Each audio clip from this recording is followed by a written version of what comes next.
Nagtataka ba kayo kung bakit laging marumi o may mancha pagka naglaba kayo sa washing machine? Ito ituturo ko sa inyo, DIY.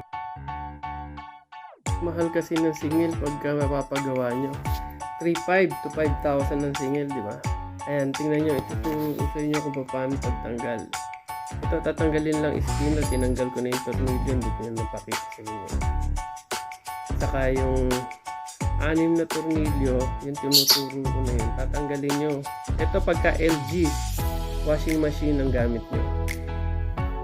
Iba-iba kasi yung tornilyo. Ayan, tinanggal ko na yung tab, diba? Ubod ng dumi. Ayan, kaya laging may mancha pagka naglalaba kayo.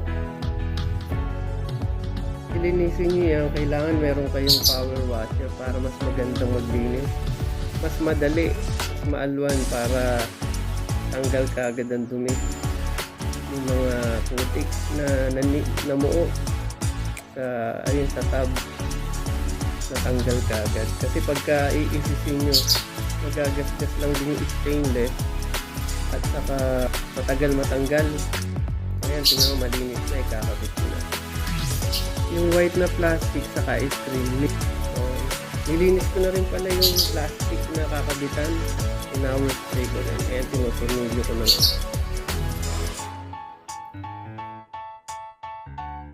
Anim na tornilyo, puro stainless yun. Kinabit ko na rin yung spinner. Lalagyan ko na siya ng tornilyo. Ayan yung tornilyo. Number 10 din yung sakit na panihit. Ayan, hihigpitan ko na siya. Kinabit ko na rin yung cover niya. Tapos, pati yung mga sakit sa likod, ikakabit ko na rin. Ayun, ituturo ko sa inyo. Ito yung mga sakit. Pare-parehas naman yung kulay niya. Kaya hindi kayo maliligaw kahit tanggalin nyo.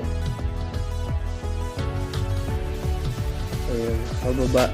Nuro ko yung sakit niya pababa. Ayan, tinetesting ko na ngayon. Nag-power on. Ayun, successful. Buo. Diba? Titipid kayo. 3,500 to 5,000 din ang babayaran. Ayan. DIY lang. Thank you.